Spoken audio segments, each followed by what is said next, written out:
नमस्कार, मैं गजानन कुमार प्रजापति और आप देख रहे हैं रफ्तार देवघर पे। अभी हम हैं बाबा मंदिर के प्रांगण में और जिस शिवरात्रि को लेकर जो इस प्रकार की यहाँ की व्यवस्था की गई है शिव बारात के लिए और बाबा मंदिर के यहाँ के और जो यहाँ का जो नज़ारा आपको किस प्रकार यहाँ का जो धीरे धीरे बढ़ोतरी करने को मिला वो बाबा से पूछते हैं। बाबा, सबसे पहले हमारे चैनल पर बोलने के लिए धन्यवाद। जय हो, धन्यवाद आपका बहुत बहुत। आपके चैनल को हम शुभकामना देते हैं कि बाबा बैद्यनाथ आपके चैनल को तरक्की दे। बोलिए, क्या पूछना चाहते हैं? ये पूछना चाहते हैं बाबा, यहाँ से जो शिवरात्रि को लेकर जो माने उच्च स्तर पे जो धीरे धीरे बढ़ोतरी को मिलने जा रहा है वो किस कारण? देखिए, ऐसा है कि कामना लिंग हमारे बाबा बैद्यनाथ का प्रचार प्रसार तो शुरू से ही है, लेकिन जब से ये मोबाइल का युग आया उसके बाद और भी प्रचार प्रसार इसका बढ़ गया, जिसमें कि महाशिवरात्रि जो है सावन के बाद ये एक ऐसा फेस्टिवल होता है जो कि शुरू से ही लोग यहाँ आकर्षित हैं।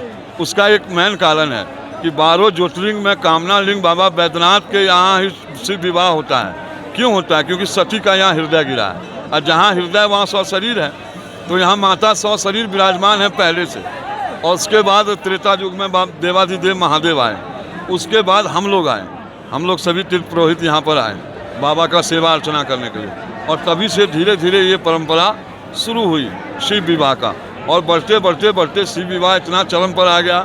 उसके बाद राजनारायण खवाड़ी जी की टीम ने जो है इस शिवरात्रि महोत्सव समिति को एक नया लुक दिया, एक नया अंजाम दिया, सभी लोगों को जोड़ा, जिसमें पेंटिंग करने वाले से लेकर एक कलाकार से लेकर एक रथ चलाने वाले से लेकर एक ढोल बजाने वाले से लेकर सबसे संपर्क किया।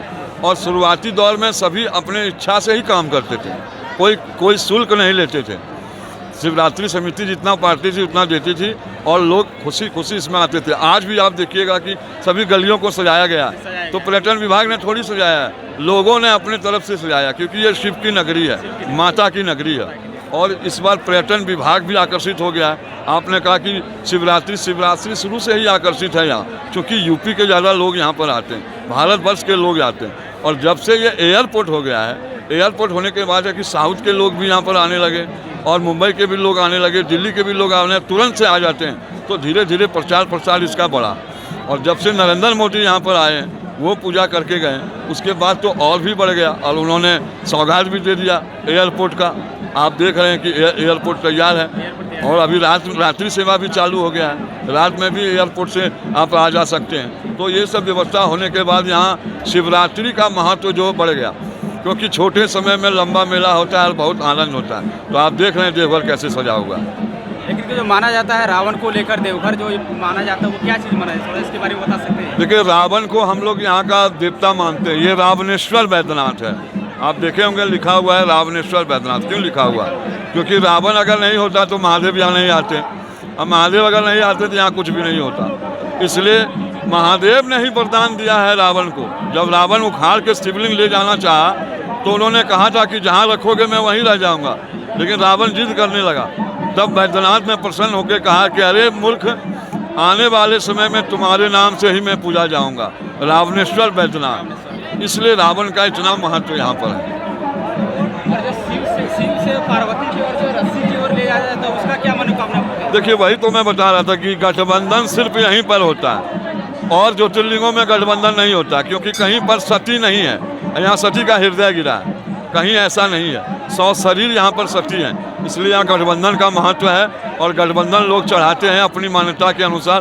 कोई भी मान्यता हो, आप इनको मानकर गठबंधन कीजिए, आप लंबी बीमारी से मुक्ति मिलेगी, आपको रोजी रोजगार नहीं हो रहा वो कीजिए, अपने चैनल को आगे बढ़ाना है तो आप भी गठबंधन कीजिए, बच्चा नहीं है उसके लिए गठबंधन कीजिए, हर चीज़ के लिए, धन जस घर कीर्ति के लिए गठबंधन करके दोनों को मना सकते हैं। इसीलिए ये कामना लिंग है, क्योंकि यहाँ सती तुरंत कहती है कि उनका काम कर दो। कोई भी आता, माँ है ना वो दयालु है, इसलिए यहाँ सबका काम होता है, इसलिए इतना बड़ा मेला लगा हुआ है। और जो इस बार झांकी कितना लगाएंगे शिव बारात में? झांकी देखिए, इस बार 12 ज्योतिर्लिंग का भी झांकी निकल रहा है। ये इस बार अनूठी झांकी है। और एक हुप्पासुर है नया, उनका है। और ऐसे तो देवता सब रहबे करेंगे, ब्रह्मा विष्णु महेश, किन्नर राक्षस भूत पिशाच बैताल, सब जीव जंतु सभी भरे रहेंगे बाराती में, कहीं कोई कसर नहीं होगा। क्योंकि इस बार चमत्कार हुआ है, पर्यटन विभाग के द्वारा ये शिव बारात को अपनाया गया है। अब पर्यटन विभाग इसमें सारा खर्च करेगी। जितने भी पात्र कलाकार जो हम लोग फ्री में काम करते थे, अब ऐसा नहीं है। अब सबको पर्यटन विभाग कुछ न कुछ सबको देगी। पेंटिंग करने वाले से लेकर, सजने वाले से लेकर, रथ वाले से लेकर, पानी पिलाने वाले से लेकर, बिजली लगाने वाले से लेकर, डेकोरेशन वाले से लेकर, सबको कुछ ना कुछ इस बार पर्यटन विभाग देने वाली है। और इस बार शिव बारात कितने बजे निकली? शिव बारात KKN स्टेडियम से 7 बजे निकलेगी। 7 बजे वहाँ से सज धज कर बारात निकलेगी। पूरे शहर का टावर चौक होते हुए, बड़ा बाजार होते हुए, भैरव बाजार, बैजनाथ गली, पूरे शहर का चक्कर काटते हुए 11 बजे रात तक में वो बाबा के मंदिर पहुंचेगी। यहाँ पर रात्रि में अजीत मनोज का कार्यक्रम है। उस कार्यक्रम में सभी पात्र आएंगे और भक्तों को दर्शन देंगे। रात का लीला कुछ और ही होगा। रात जब लाइट जलेगी, जब यहाँ की खूबसूरती बढ़ेगी, आप देखें कैसे दुल्हन की तरह मंदिर को भी सजाया गया है जिला प्रशासन की ओर से। और हमारे विशाल सागर जी यहाँ के जो उपायुक्त हैं, बहुत ही बढ़िया हैं, कर्मठ हैं, जुझारू हैं, जो दिन रात लगे हुए रहते हैं मेला के पीछे, और सुबह से ही लगे हुए हैं। ठीक है, बहुत बहुत धन्यवाद। जय हो। नमस्कार। में जैसे आप देखें, कैसे बताया कि वहाँ की बाबा ने किस प्रकार का व्यवस्था किया गया है, और इसी प्रकार रफ्तार देवघर में बने रहने के लिए तब तक